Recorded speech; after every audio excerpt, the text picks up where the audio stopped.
लद्दाख की राजधानी लेह में नेपाल जैसी स्थिति हो गई है। जी हां, वहां के जेनजी सड़कों पर उतर आए हैं, गुस्से में हैं। उन्होंने बीजेपी कार्यालय में आग लगा दिया है, साथ ही सीआरपीएफ की गाड़ी भी जला दी। दरअसल ये आंदोलन पूर्ण राज्य का दर्जा मांगने के लिए हो रहा था। तभी पुलिस ने प्रदर्शन कर रहे छात्रों पर लाठियां बरसा दी, जिससे जेनजी भड़क गए और पुलिस वालों पर पत्थरबाजी करने लगे। इसके बाद उन्होंने भाजपा ऑफिस और सीआरपीएफ की गाड़ी को आग के हवाले कर दिया। फिलहाल बताया जा रहा है कि अतिरिक्त सुरक्षा बल मौके पर पहुंच गए हैं और हालात पर काबू पा लिया गया है। बता दें कि लद्दाख को पूर्ण राज्य का दर्जा देने की मांग को लेकर पिछले लंबे समय से आंदोलन चल रहा है। पर्यावरण कार्यकर्ता और शिक्षाविद सोनम वांगचुक फिर से आमरण अनशन पर बैठ गए हैं। साथ में है लेह एपेक्स बॉडी के लोग। उनकी मांग है कि लद्दाख को पूर्ण राज्य का दर्जा मिले और उसे संविधान की 6ठी अनुसूची में शामिल किया जाए।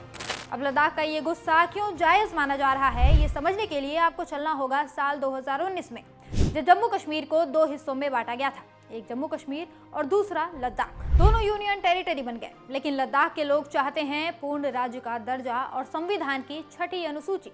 6ठी अनुसूची नॉर्थ ईस्ट के आदिवासी इलाकों को मिली खास सुरक्षा है, जिसमें जमीन, संस्कृति और संसाधनों पर लोकल लोगों का हक रहता है। लद्दाख को डर है कि बिना इसकी बाहरी लोग इनकी जमीन और संस्कृति छीन लेंगे, इसीलिए वो संविधान की 6ठी अनुसूची की मांग कर रहे हैं। बीजेपी ने 2019 के लोकसभा और फिर लेह हिल काउंसिल चुनाव में वादा किया था कि लद्दाख को 6ठी अनुसूची देंगे, राज्य का दर्जा देंगे। लोग खुश हुए, वोट दिया, लेकिन चुनाव जीतने के बाद बीजेपी ने वादा भुला दिया। लद्दाख को न 6ठी अनुसूची मिली और न ही राज्य का दर्जा, जिसके बाद 10 सितंबर को सोनम वांगचुक और लेह एपेक्स बॉडी ने लेह में 35 दिन का अनशन शुरू किया है। पहले दिन सर्वधर्म प्रार्थना सभा हुई, जिसमें लेह कारगिल के लोग शामिल हुए। सोनम ने प्रेस कॉन्फ्रेंस में कहा, 2 महीने से गृह मंत्रालय ने हमसे बात नहीं की। जब हमारी मुख्य मांगों की बारी आई तो सरकार चुप हो गई। सोनम ने बीजेपी को याद दिलाया कि पिछले हिल काउंसिल चुनाव में तुमने वादा किया था, अब चुनाव फिर आ रहे हैं तो वादा पूरा करो।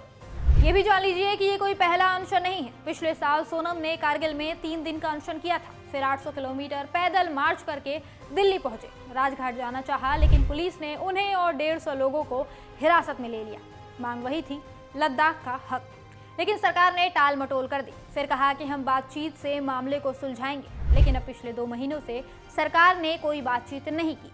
अब लद्दाख के लोग कह रहे हैं कि बीजेपी ने हमें धोखा दिया है। बस यही गुस्सा अब सड़कों पर फूट रहा है। लोग पहले ही वादा खिलाफी की वजह से गुस्से में थे और इस बीच एक और घटना ने आग में घी डालने का काम किया।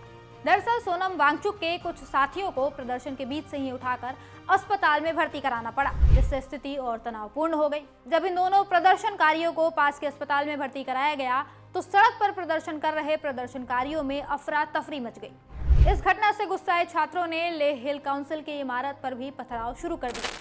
फिलहाल स्थिति को नियंत्रित करने के लिए अतिरिक्त सुरक्षा बल की तैनाती की गई है और बताया जा रहा है कि मामला शांत हो गया है।